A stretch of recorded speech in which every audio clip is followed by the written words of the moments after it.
Hello everyone, welcome back to my channel. I know this channel is still a thing, I just haven't had any time to consistently update any content for you guys, but today is different. We have a full interview with Matthew Lewis, who played Neville Longbottom in the Harry Potter movies. I'm a huge Harry Potter fan, so I was literally dying inside.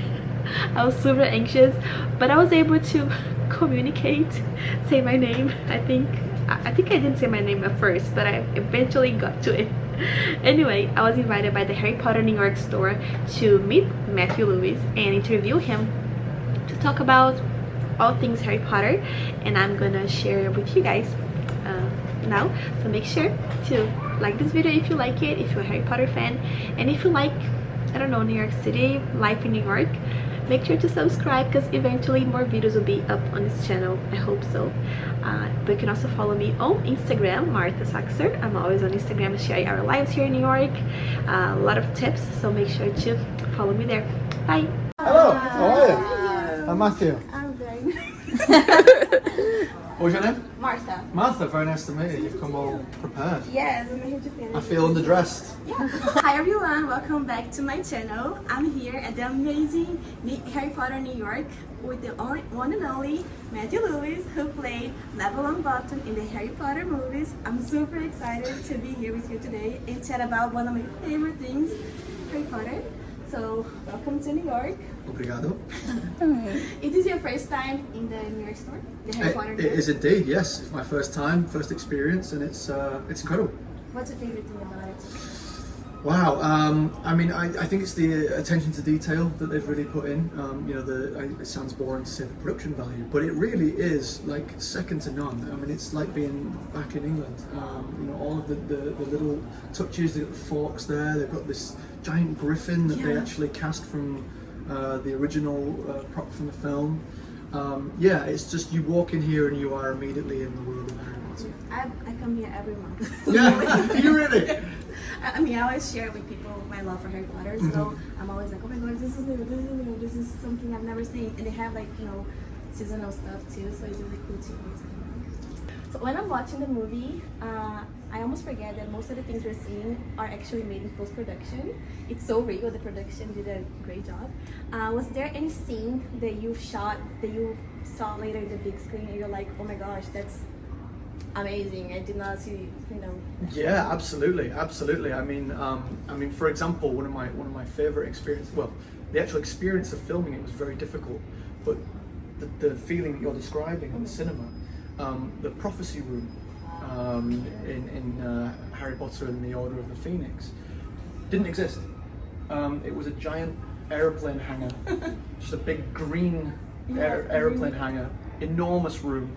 Cavernous, and all we had was the metal flooring. So we had the flooring mapped out, so we knew where we could walk.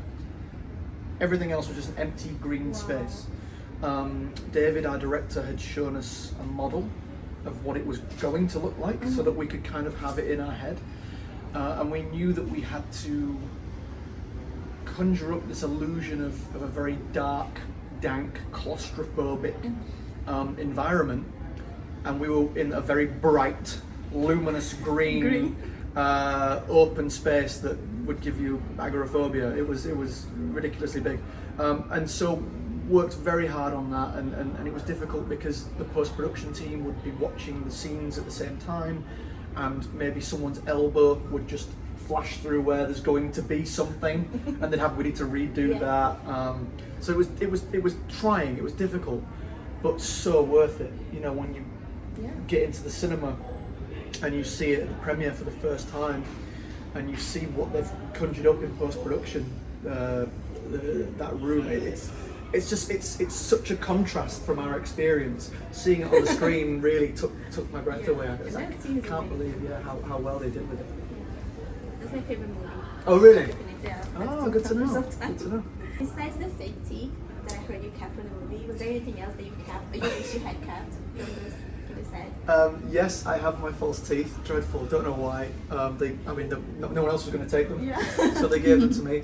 I have in Chamber of Secrets when Chamber of Secrets when Neville was lifted up by the Cornish pixies. I had false ears like latex ears that would stretch. I've got those still. Also disgusting. Yeah, lots of body parts, just different Neville. But I have they also had bits of plastic glued behind my ears to stick my ears out. Have those. So yeah, all of little false Neville body parts that I got to keep, which is kind of gross. And I have one of the Neville's costume from the final on the cardigan. I have one of the cardigans. But that's it. They were quite. No, actually, I think no, actually, I don't think I have. Well, it's still covered in all the blood and everything, so I want to keep it all as it was. Yeah, I don't wear it. In fact, my parents keep it on like a mannequin at home, and it's terrifying. It scares everyone that walks into the room. It's very bizarre. I always wanted to keep my wand, but I don't have my wand. Yeah, I could just pinch one from here, couldn't I? Yeah, I should just take one from here. Yeah, I don't actually have one. The sword would have been nice. I would have liked the sword. Maybe one day. Can you walk us through like what a normal shooting day looks like back in the day? Wow. Because from outside we're like, oh my gosh, they have the best time in Hogwarts. But how was actually like? I mean, we genuinely did have a wonderful time. But I mean, a shooting day then is very different to what it is now. Because we were kids, and kids get it very easy. I mean, now when I'm working on stuff, it's long hours. I mean, it's still easy, it's acting, you know what I mean? But it's long hours, early mornings, late finishes. Back then, it was a breeze. I mean, we were only allowed to work on set for 4 hours a day, so not very long at all. But we also had to get our schooling in at the same time. A minimum of 3 hours, maximum of 5. And so usually we would get to work at about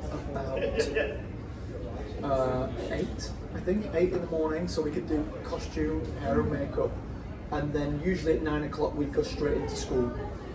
Or what they would do is actually, if there's a new scene, we would go straight to set, do what's called a block, when they plan a rough kind of staging of the scene, how it's going to kind of roughly go and where people are going to stand and where they're going to move to.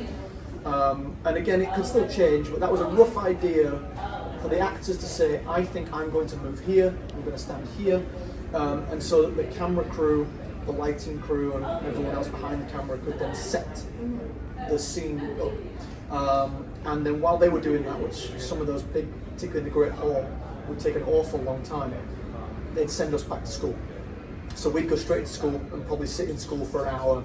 Basically, you mean like someone in the studios lecturing you all? Precisely, yeah. We had, we actually had a tutoring floor, an entire floor that was devoted to tutoring. And we had different classrooms for different subjects. We had an English teacher, a science teacher, a maths teacher, all in different rooms. We had a timetable, we had a planner, we had a head tutor called Janet, we'd have different classes. So we'd have I've got an hour with Peter doing science, and then and then after lunch I've got an hour with Jane doing English, and we're just like a normal school, but at the studio, and we're usually in classes of 3 to 4, causing absolute chaos and mayhem. We were dreadful students. I'm actually amazed that all of us passed our exams, frankly, because we were dreadful. Because all we wanted to do was go back to work. Yeah, exactly. So it was tricky. But that's what we do. So we come in, do the block. They'd set up, and while they were setting up, we'd go into school. As soon as they were finishing setting up, we'd come and work. But it was because we were only allowed on set for 4 hours a day. It was very, they had to make sure they were absolutely ready, so that the moment we walked on, we could get shooting.